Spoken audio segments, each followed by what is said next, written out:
Hey families, orange paper time. Orange papers, orange buckets, because we're talking supplies. Supplies I like to manage pretty differently. This is something, a system I came up with last year that worked really, really well.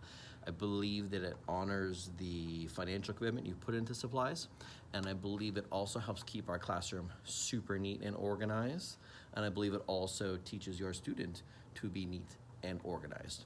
Now, all those supplies that you bought, the 500 pencils, which by the way, if your kid's going through 500 pencils in a year, you need to have a talk with them. I don't know what they're doing. Look at their diet. Are they eating them? No, if they're legit in an underground pencil fighting league, then that's completely understandable. So just go with that. But this list will explain to you the supplies they actually need to start the school year with. When it says buy a bunch of marble composition notebooks, you will need those, but not at the beginning of the year. When it says buy several steno pads, you will need those, but not all of them at the beginning of the year. You need them throughout the year. So a lot of the supplies I'm asking you to keep at home. Keep at home until we need them. Okay, and I will contact you and let you know when we need them. This orange sheet of paper, which you're going to get from me, and if you don't have it from me, ask me for it again. The orange sheet of paper lists the things that they need at school. Now, the way that we manage things here, I have the buckets, and the buckets I allow and we use for like overflow supplies, backup stuff, backup pencils, backup pens, some things that we don't use very often, they store inside there.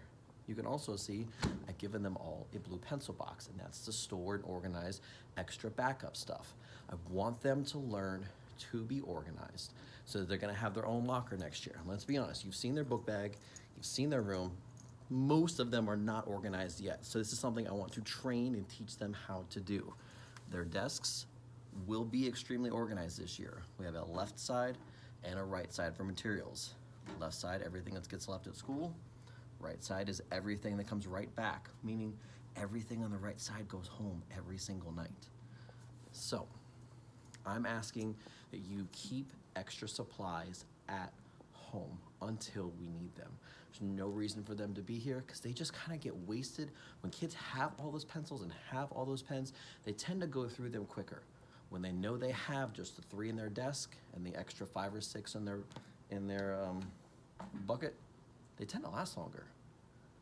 It just kind of works that way. It's supply and demand sort of thing. So look for the orange sheets, orange buckets, supply system. That's how they're gonna roll this year. It worked incredibly well last year. If you have any questions on supplies, my email is in the description below. Please hit me up and let's get organized.